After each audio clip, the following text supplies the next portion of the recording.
Today's video lesson is about dates. You will learn how to write and how to say date. So I'm going to look at the most common way to write and say the date in British English. The first write the number, the month, comma and the year as you see on the screen.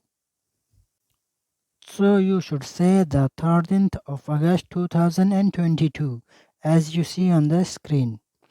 As we pronounce as we say the date, we add the and we add of. You can also say 13/08/2022 or 13/08/22. Now in American English it is a little bit different because they put the month first, then the number, comma, and they finally add the year as you see on the screen.